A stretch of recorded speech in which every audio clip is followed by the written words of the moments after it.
Magandang araw mga kaibigan. Si Sas Sasot na isyuhan na ng warrant of arrest ng TRICOM. And after that is hahanapin na siya. Kasi aarestuhin na eh. And ang maghahanap, ang tutulong sa kamera ay ang pulis. At kagaya nung kay Pastor Kuy Buloy, mga CIDG, mga tauhan ni General Torre ang naatasan na maghanap dito kay Sas Sasot dahil sa warrant of arrest niya galing sa kamera. So ito, pinaghahanap ng mga CIDG personnel ni General Torre si Sas Sasot. Tanong, saan nila hinahanap?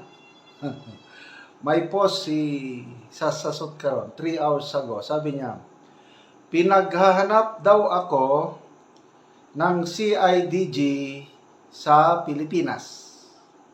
Kung sino-sinong kamag-anak ko pinupuntahan. Tapos, merong emoji dito na parang mukhang 88. Mukhang Tanji. So, nasaan ba ngayon si Sas Sasot? Di ba very clear kung nasaan siya?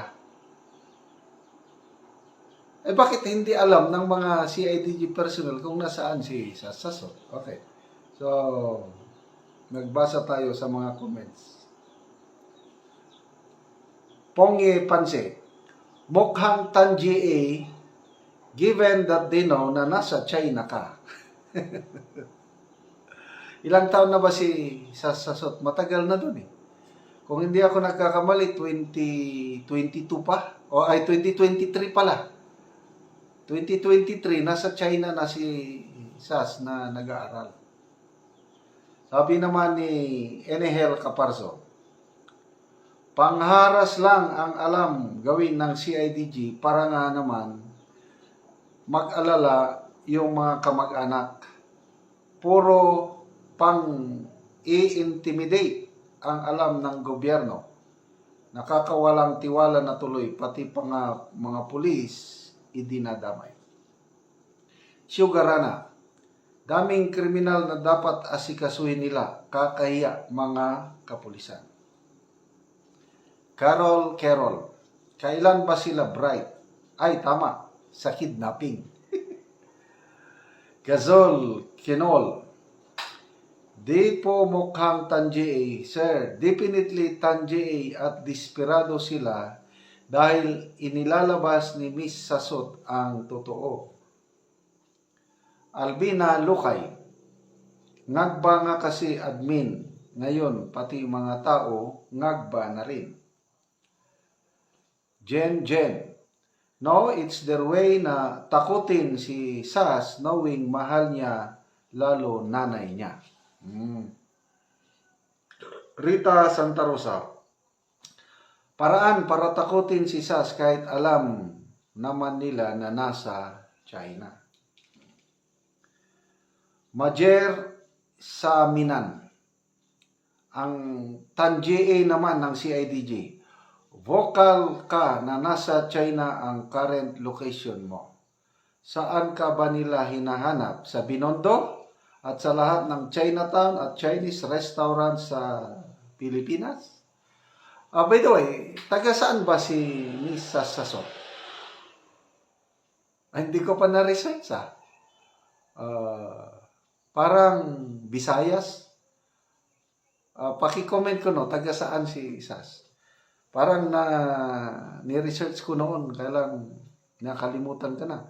Ang alam ko, galing siya sa mahirap na pamilya si Sas. So, nagpursiki. So, ang gandang kwento ng buhay ni Sas na everything is possible sa tao nga mangarap. Ngayon, grabe. Isa siya sa pinakamatalinong social media influencer na nakilala ko itong si Sas. So, salamat sa pagmamahal mo sa inang bayan. Yung patunay mong pagsasalita through social media, ayun, ang daming nai-educate kasama na ako. Talagang namamangha ko sa galing niyang mag-research. Mamaya, mayroon na naman siyang ipinost, binabasa ko, i-vlog ko, ganito. So, salamat.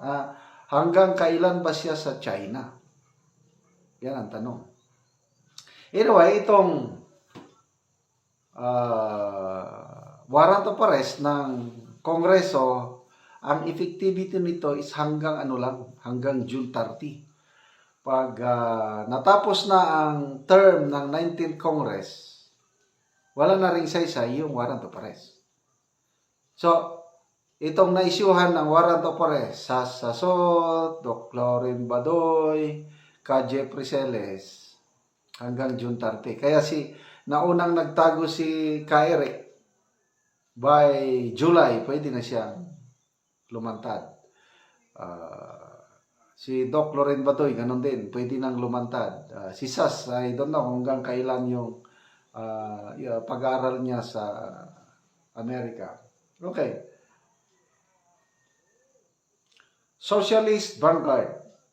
Naging mafia na talaga PNP, wala nang pag-asa nito. Anyway, in fairness sa PNP, in fairness sa CIDG, talagang ito yung mandato nila, tungkulin nila talaga. Walang magawang CIDG kundi gumalaw, tumulong sa Kamara at ano. So, intindihin po natin ang ating kapulisan. Okay? Naniniwala ko mas maraming pulis na matitino. Kung inutusan sila, adi susunod. Kaya wag mo nating i-generalize ang mga pulis. So, ginagawa lang nila ang trabaho nila. Kaya lang, yun nga. Hindi nila talaga mahanap si Sas sa Pilipinas dahil it's a common knowledge sa mga nanonood sa YouTube, sa social media, na wala sa Pilipinas si Sas. 2023 pa siya, nasa China. Ruth Agape. This is that kind of leaders that cannot accept criticisms from people. They should not be called leaders. They're narcissists.